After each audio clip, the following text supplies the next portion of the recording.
I mentioned earlier that one of the main topics that we will be discussing is the Binibining Pilipinas 2024 callbacks and announcement of candidates. I was invited and I was there inside the venue of the Binibining Pilipinas announcement.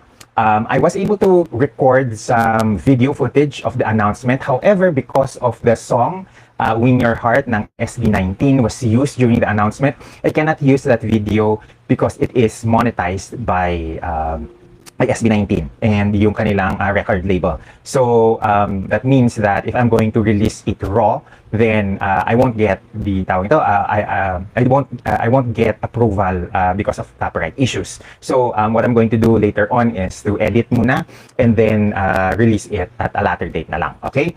So with the announcement of the top 40, I was a little bit surprised, both pleasantly and shocked with the candidates, because I felt that the candidates this year is like a hodgepodge of a lot of different types of beauty.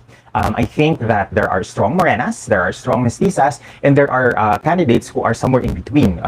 Somewhere who has a very commercial face, and candidates that have very striking na facial features, but not necessarily very commercial in appeal. So in terms of the Binibining Pilipinas 60th anniversary and what's going on, what's happening, what are their plans, they have been pretty much hush-hush in terms of their plans, because I kind of understand that they want to make sure that everything is under wraps because they don't want leakages to happen. But from what I've heard during that evening, the Binibining Pilipinas finals is tentatively going to be on the 7th of July. So tama yung splook ni Binibining Pilipinas World 1996, Daisy Reyes, that the pageant is going to be held at the Araneta Center on Araneta Coliseum, Smart Araneta Coliseum, on July 7th.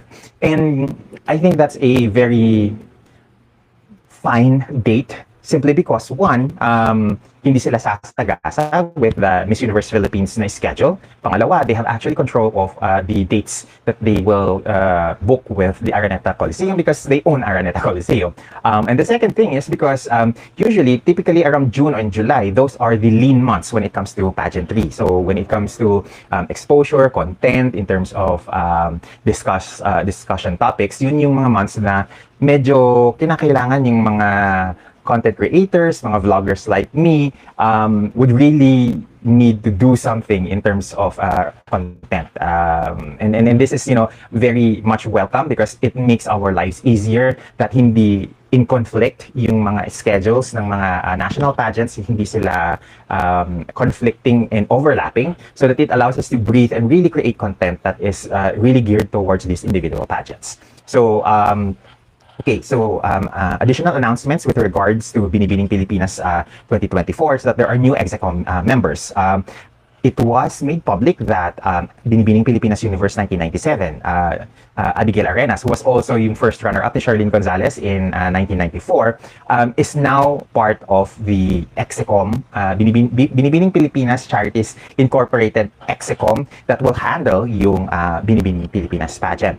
That is a very welcome na development, because si Abigail, after her career as a pageant and a model, she diverted her career path towards image consultancy. And this is very, important when it comes to pageants, because of course you have to manage your image, you have to manage, how you are being projected, or how you project yourself in the corporate setting or in public. And I think yung invaluable na knowledge and wisdom that Abigail has amassed over the years, from her stint from the early 90s, where she was the representative of the Philippines in supermodel in the supermodel search, to her stint at Miss Universe, where she missed the top 10 cut just a fraction of a point, like 0.004 or 001. And that was that was a lot of frustration for pageant fans back then, dahil ang liit na nung margin for her to make the top 10.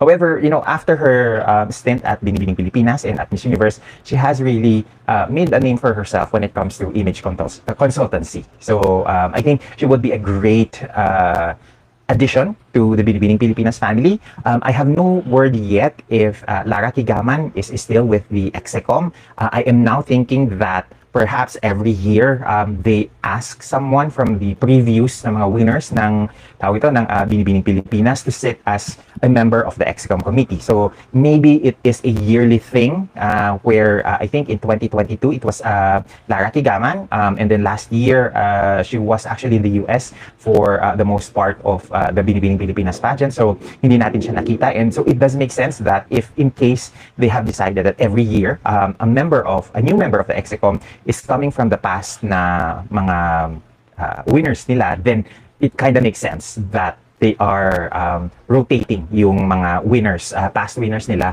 to imbibe and to invigorate yung pageant on a yearly basis. Of course, you know, certain perspectives din kasi are needed in order to enliven the pageant and enliven yung experience sa mga candidates. So I'm kind of excited for that. And also, there is a new member of the EXCOM team. I am not sure yet her full identity, but they are saying that Madam Viana Araneta is going to take over yung mga vacated spots from previous na mga EXCOM members na either namayapa na and nag-retire na, so that there is a continuity in terms of the pageant. So I will have to make more research on this because at this point in time I have very little knowledge yet on what's going on, what are the behind the scenes that's happening. But we have to remember that Binibining Pilipinas at the end of the day is a pageant that is very old world in terms of its leadership, in terms of its outlook. That is why it is not something that you would just immediately make changes agad-agad. So I think that kind of character na medyo on the alta sociedad, yung mga namumuno sa kanya, is the reason why Binibining Pilipinas is what it is now. I think that kind of stringent and strictness that is involved because it is headed by people with, you know, with old world money upbringing, makes it something that is more traditional and more, there is more class in the way that it is handled. Okay? So later on, once I am able to gather more research on that side, I will be doing more updates on that, whether it's in Instagram or in YouTube. You will know later. And also, I am currently still on the process of doing a planning a content with for Binibining Pilipinas, but I might have to slide it a little bit later when it's closer to the Binibining Pilipinas dates. I haven't yet been able to talk with Mark because we're supposed to have a planned live stream together, supposed to be somewhere this April, to talk about Miss Universe Philippines, because papalapit na yung pinaka mainit na parte ng MUPH, and I want that mauna na lahat ng MUPH content before we really sink our teeth on the Binibining Pilipinas, because I think being the 60th year of BPC, we really need to put a spotlight on the oldest and the most glamorous, prestigious national pageant here in the Philippines. Now, let's talk about the 40 official candidates. There was a lot of hidden gems in the announced candidates. They're not very popular. Unlike in Miss Universe Philippines, there are a lot of repeaters, and therefore, because they have been in Mutya ng Pilipinas, Binibining Pilipinas, or other pageant systems, kilala na sila ng mga fans. So they are quite popular with the fans. That is not the case with the Binibining Pilipinas batch of candidates this year. All 40 candidates, at some point we've heard about them, but they're not as popular as the girls that we've seen in MUPH. And this is because a lot of the girls that are joining Binibining Pilipinas this year are provincial, regional na mga winners of their mga pageants. We have a Miss Ormoc, a Miss Abra, we have ladies that are from the provinces as well as from Metro Manila. We also have some crossovers, but they are, you know, pretty much not very popular only to the pageant media. So on my end, I deliberately did not want to research on the girls who are applying because I want to be surprised come announcement of candidates. And I was really surprised with the quality of the girls this year because, there were murmurs about going about that, oh my God, ang tahi-tahimik ng Binibining Pilipinas, they might not get the quality candidates that NUPH had in this batch. And all of those fears were unfounded apparently because we can see from the video footage with the photos that are currently being released for Binibining Pilipinas, a lot of the girls are actually very pretty, very gorgeous. It's just that they're not popular. So because you're not popular, it does not automatically equate that you're not beautiful. It's just that other girls were able to amass following in their previous stints in other national pageants. Now, as I was saying, there was an equal balance of gorgeous Morenas and Mestizas in Binibining Pilipinas this year. And I am looking at the 40 candidates. As I was looking and observing them, I felt that, the Mestizas are out for blood. Because of what happened last year. A surprise Morena won Binibining Pilipinas International with Angelica Lopez last year. And now I feel that the Mestizas are out there, to reclaim the title. And of course, hindi rin naman patitinag ang mga Morenas because I think that Morenas, after tasting victory last year, are toughly defending their turf, kumbaga, this year. So this is going to be a very interesting dynamic because we have a very skewed perception when it comes to Miss International winners. A lot of us kind of grew up with the notion that it's the Mestizas that are, gonna win Miss International. And this is, something that has been, I think, drilled with us, especially in the 90s, because in the 90s, we had Susan Jane Ritter, we have Colette Centeno, we had Yada Marie Mendoza Kittlestved, we had a lot of mixed foreign blood Filipinas winning Binibining Pilipinas International that year. Even Lelaine Edson, before she was elevated to Binibining Pilipinas World in 1999, actually won Binibining Pilipinas International na title. So I think that yung skewed perception natin that only Mestizas work at Miss International is something na dala-dala natin, baon-baon natin until now. However, if you look at the winners who actually won Miss International for us, we have Achinita with Gemma Cruz, we have several Mestizas with Aurora Pijuan, of course, we have Bea Rose Santiago, we have Kylie Versosa. However, we also have Morena winners like Melanie Marquez and Lara Kigaman. So I think that being dynamics nung perception natin kung what works with Miss International is kind of a little bit skewed towards the Morenas. But historically, I think there is an equal footing for the Mestizas and the Morenas to win at Miss International coming from the Philippines. So now, where was I? I have a lot of notes here. Okay, so because a lot of the Binibining Pilipinas girls are not as popular, we need to get to know more of them. And we need to do our own research, kumbaga, when it comes to these ladies. Because hindi sila magiging popular sa mga pageant vlogs if we don't create content for them. And this is where pageant media and vloggers like myself needs to do more, or rather needs to give off more effort in terms of giving them exposure. So I think because these girls, not like in NUPH, ang NUPH, mga APs, may mga associate partners sila that would have connections and machineries to make these girls popular on social media. With Binibining Pilipinas, a lot of these girls are kind of raw in terms of yung exposure. So I think this is where pageant media and pageant fans need to take an extra effort to getting to know these girls. Now, as I mentioned earlier, there's a lot of new faces in Binibining Pilipinas this year. There's also a number of first-timers at the big national pageant. Kumbaga, karamihan din kasi sa kanila, a lot of them are from provincial and mga citywide and regional na mga winners, but not a lot of them has large, experience at the national level. So I think a lot of these girls looks and feels new to us because they're not as popular as compared to those who have already had national pageant experience. And this is good because it also tells us that hindi pa nauubusan ang Pilipinas ng mga magagandang babae. So the raw material is there and we just need to polish them.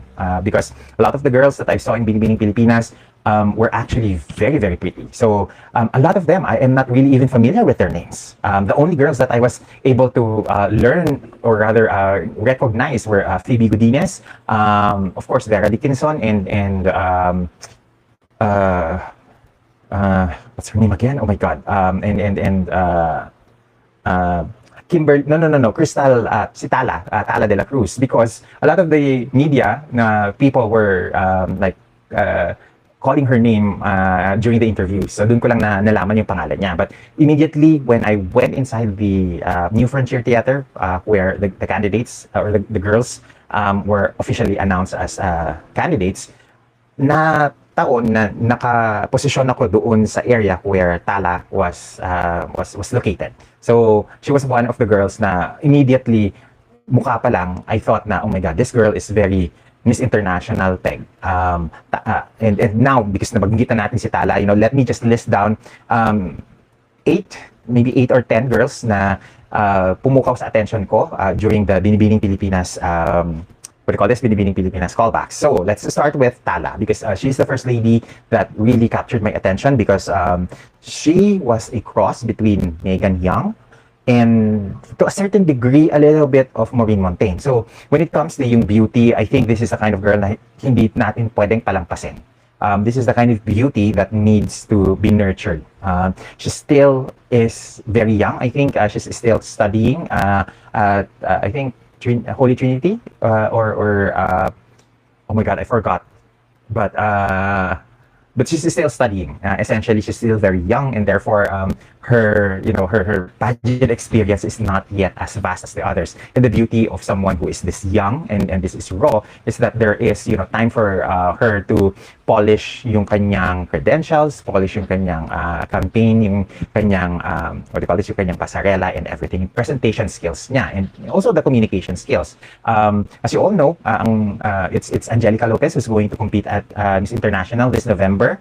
This year. So whoever wins Binibining Pilipinas International this year has over a year to polish areas that are her weak points for Miss International in 2025. So if Tala is the girl that's going to be chosen, then she has a year to polish, a year to to really enhance the areas that needs to be enhanced.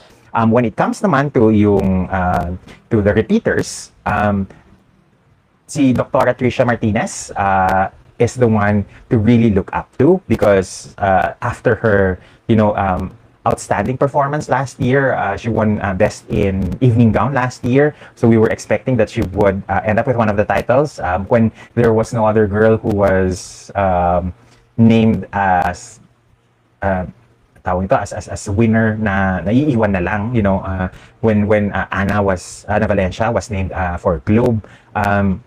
Nagtinginan lahat ng media sa isa't isa, because we were thinking na, oh my God, it might be Trisha, following how many Mestizas winning Binibining Pilipinas International in the past several years. So we were like pleasantly surprised that Trisha that Angelica won, but a lot of us were expecting that it might be Trisha last year. So with her coming back at Binibining Pilipinas this year, we expect that she will be a major force in the competition later on, because she said that she knows herself more, she knows her worth, so she's more focused into winning the title this year. And she has this very Carla Avellana vibes lately during the callbacks that I think makakatulong sa kanya yung good looks, because again, as I've mentioned in previous na mga live streams, that 50% of the scores of the Binibining Pilipinas girls comes from beauty of face. So there.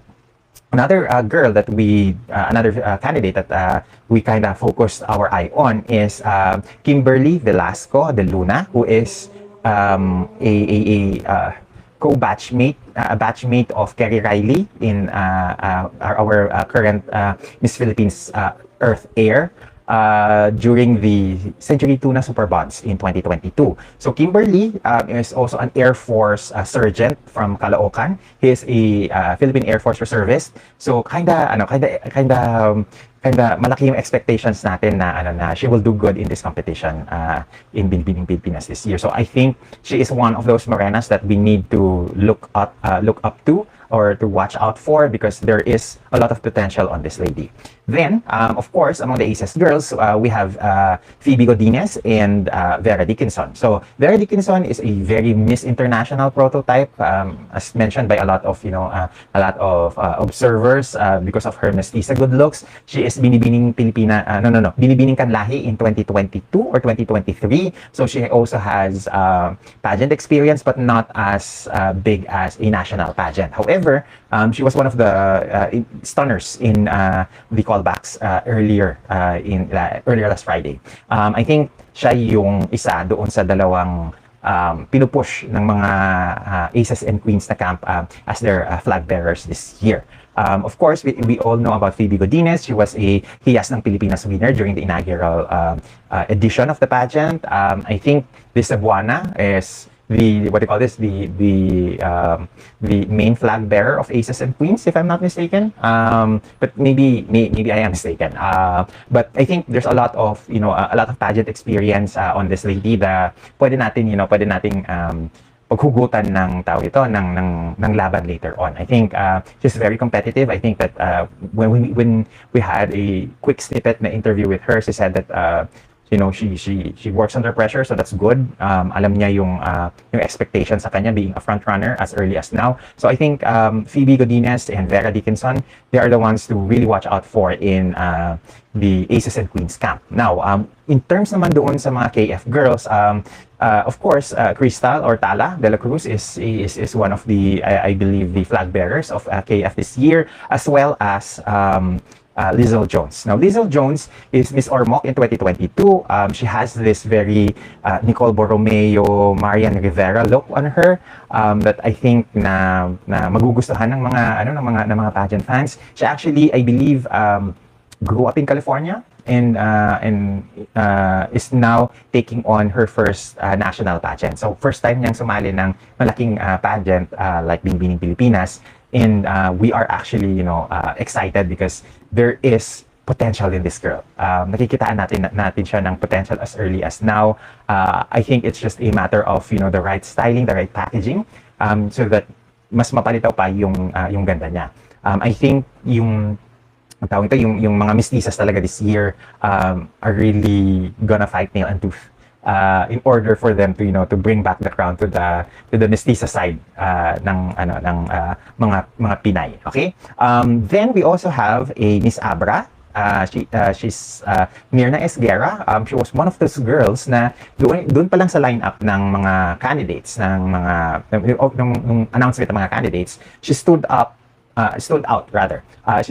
among the lineup of 40 girls because she has really very gorgeous in the face. Very Filipina yung kanyang beauty. She has a very amazing na body that reminds me of Venus Ra. Pati yung tindig niya, very Venus. And she has that, Venus Ra, Shane Tormes na look on her during the callbacks. And her being a Miss Abra in 2023, would definitely be a good, a good asset because at least nakatikim siya ng pageant bago siya sumabak sa nationals na mga competition.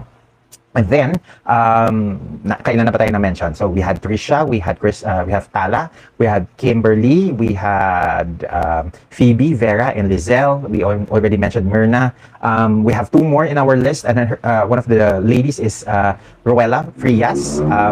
She actually was one of the girls na napansin namin during the lineup of the 40 candidates.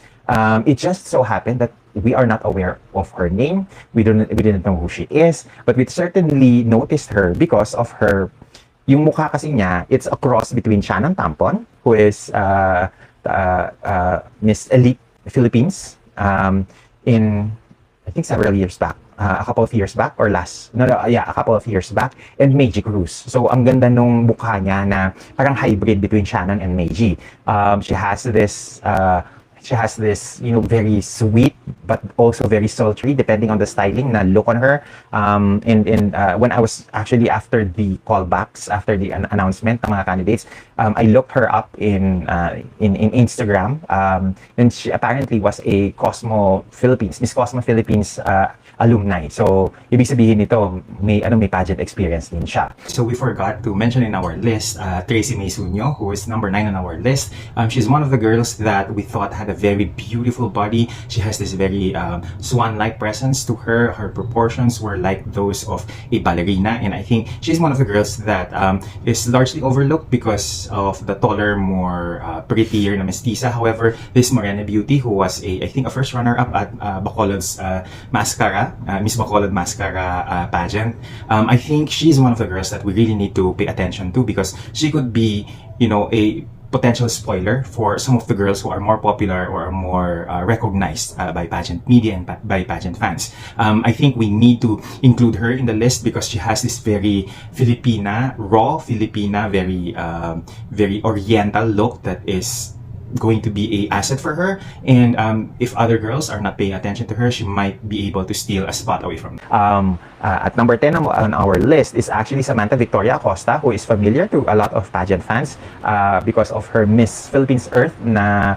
candidacy in 2017. I think a lot of girls, a lot of fans rather, would expect a lot from this girl because of her previous NPE na experience. So those are the 10 girls that so far tumatak sa akin during the callbacks, and I do hope that as we progress in the competition, we would learn more about more of these, more on their backgrounds, and learn more as well on the other candidates, because I think marami pa doong mga magaganda na hindi ko lang din alam yung mga pangalan nila, or hindi lang tumatak sa akin because the callbacks and the announcement what happened so fast na within an hour siksikan na lahat ng mga nangyayari, including the immediate media interviews there.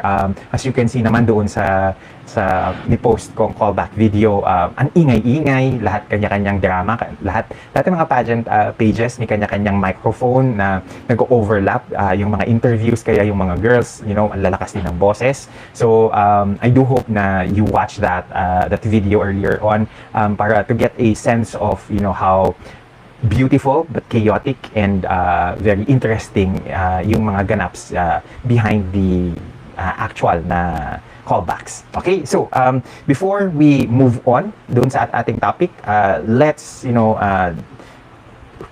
read some comments. Okay, sandali lang, buksan natin yung mga comment section dito. Okay, so Ben Hernandez is here. Hello, Ben. Sabi niya, good evening, Sir Jason, watching from Marikina. Nice to hear that BPC High has new blood to speak. Ben is asking na, di ba Abigail Arenas de Leon was recently added to the Execom? Yes, I mentioned that earlier. She is one of the new members of the executive community, executive committee. And then tuloy ni Ben Hernandez is the stringent and strict upholding of BPCI is indeed the reason why it has remained solid and full of class.